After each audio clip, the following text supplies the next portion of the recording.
নমস্কার,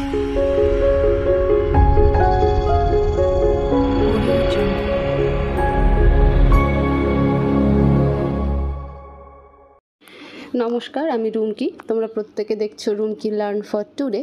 চলে এসেছি আজকে তোমাদের সামনে আরও একটি নতুন ভিডিও নিয়ে। আজকের ভিডিওতে দেখব যে শিশুদের নিজস্ব আধার হয়ে গেছে এবং যাদেরকে এখনও আমরা পোষণ ট্রেকারে তাদের সেলফ আধার বা নিজস্ব আধারকে এখনও ইনপুট করিনি বা বসাইনি বা ভেরিফাই করিনি, তাদের ক্ষেত্রে আমরা কেওয়াইসিটা কিভাবে কমপ্লিট করতে পারি, এটা একটা ব্যাপার। আর কয়েকজন আমাকে জিজ্ঞেস করেছিলে যে দিদি, যে শিশুদের মায়ের আধার দিয়ে ভেরিফাই করা হয়েছে কিন্তু মা আপাতত বর্তমানে জীবিত নেই, তাহলে সেক্ষেত্রে আধার চেঞ্জ কি করে করা যাবে। তো আমি কাল অবধি পুরো ঘেটেছি, কোনো প্রসেস পাইনি আমি যে মার আধার দিয়ে যে শিশুর ভেরিফাই করা ছিল সেক্ষেত্রে বাবার আধারকে আমরা কী করে বা গার্জিয়ানের কোনো আধারকে আমরা কী করে ইনক্লুড করতে পারি সেখানে সেই শিশুর ক্ষেত্রে। তো যেহেতু আমি আমার দিক থেকে কোনো প্রসেস পাইনি আমি খুঁজে, তো যাই হোক আমি দিদিদের সাথে একবার এটা নিয়ে আলোচনা করব, পুরো ব্যাপারটা জেনে নিয়ে তার উপরে আমি তোমাদেরকে আরেকটা ভিডিও করে দেব।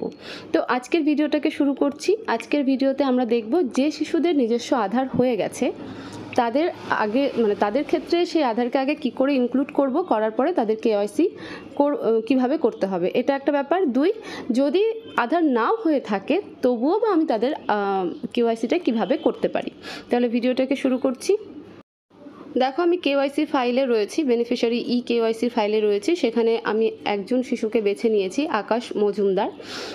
এই শিশুর আমি কেওয়াইসি করব। আমরা জানি কেওয়াইসি করার কি প্রসিডিওর আছে। কমপ্লিট কেওয়াইসি যেখানে লেখা রয়েছে সেই অপশানে হাত দিলে পরে আমাদের পেজ ওপেন হয়ে যায়।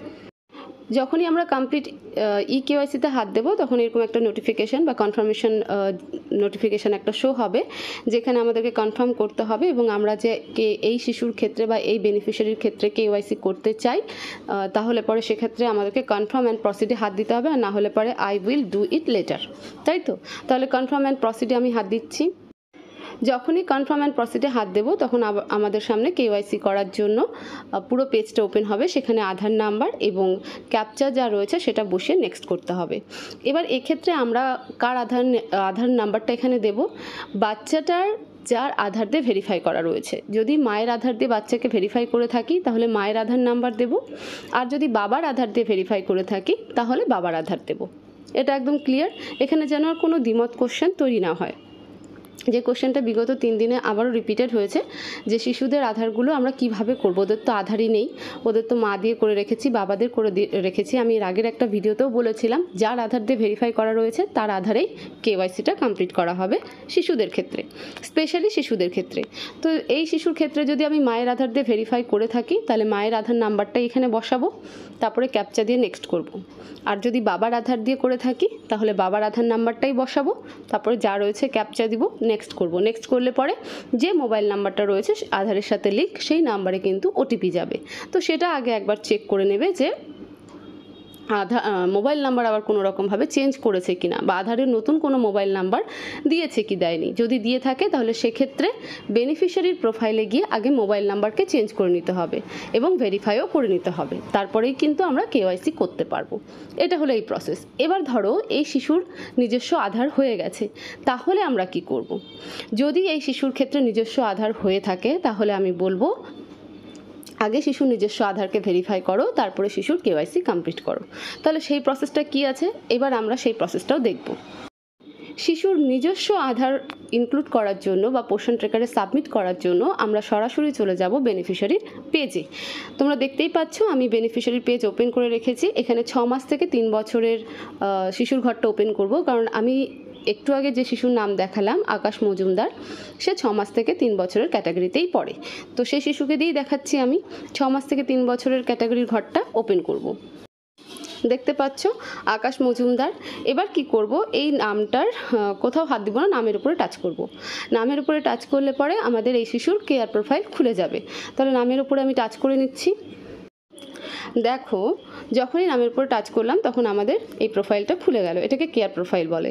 তো এই কেয়ার প্রোফাইলেই আমরা শিশুর আধারটাকে ইনক্লুড করতে পারবো, অন্য কোনো জায়গা থেকে আর করার কিন্তু সেরকম প্রসেস নেই। তো এখানে দেখতে পাচ্ছ প্রথমে মোবাইল নাম্বার ডাবল টিক করা রয়েছে, মানে মোবাইল নাম্বার ভেরিফাই করা রয়েছে। আর মায়ের আধার দিয়ে যেহেতু এই শিশুর নাম তোলা হয়েছিল তাই এখানে কিন্তু মায়ের আধার নাম্বারটা দেওয়া রয়েছে এবং সেটাও ডাবল টিক করা রয়েছে। এবার এই আধার নাম্বারটার পাশেই দেখো অ্যাড চাইল্ড আধার এই কথাটা লেখা রয়েছে। তো এবার এই শিশুর যদি সেলফ আধার হয়ে থাকে বা নিজস্ব আধার হয়ে থাকে তাহলে আমরা এই অ্যাড চাইল্ড আধার যে কথাটা রয়েছে এখানে আমরা ক্লিক করব বা টাচ করব। যখনই আমরা অ্যাড চাইল্ড আধার যে কথাটা রয়েছে সেখানে টাচ করব বা ক্লিক করব, যেটাই করি না কেন, তখন আমাদের সামনে ঠিক ভেরিফাই চাইল্ড আধার বলে পেজটা ওপেন হয়ে যাবে। এখানে কি বসাতে হবে? প্রথমেই আমাদেরকে চাইল্ড আধার নাম্বার বসাতে হবে, মানে এই শিশুর আধার নাম্বার আমরা বসাবো। তারপর আধারে যেভাবে নাম রয়েছে সেইভাবে এখানে নাম বসাবো, child's full name as per Aadhaar. আধারে যে নাম রয়েছে সেই নামটাই এখানে বসাবো।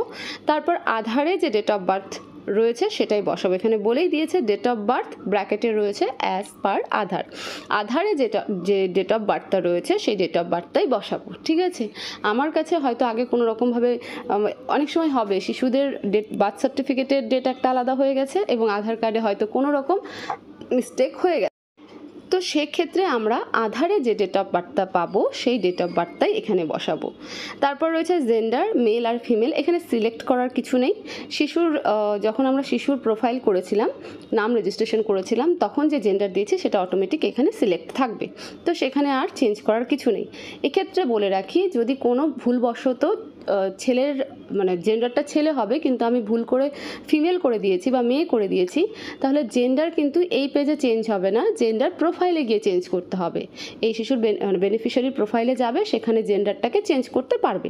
তো সেখানে আগে চেঞ্জ করে নেবে, তাহলে অটোমেটিক এখানে চেঞ্জ হয়ে যাবে। এখানে আমরা চেঞ্জ করতে পারবো না।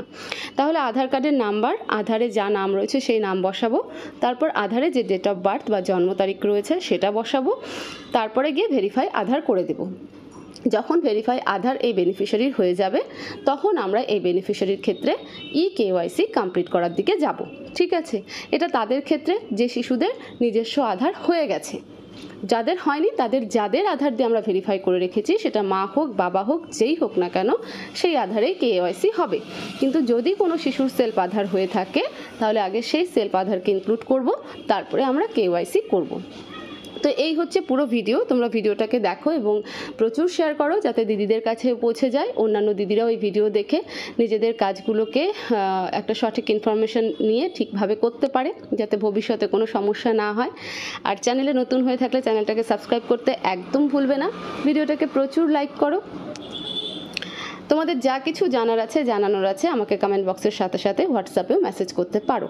আমার হোয়াটসঅ্যাপ নাম্বার তোমরা ভিডিওর স্ক্রিনে এবং ডেসক্রিপশন বক্সে দু জায়গায় পেয়ে যাবে। নিয়ে শুধু মেসেজ করো, ফোন করো না, আমি মেসেজের রেসপন্ড করে থাকি। তো সবাই ভালো থাকো, সুস্থ থাকো, দেখা হবে পরবর্তী ভিডিওতে। Thank you so much.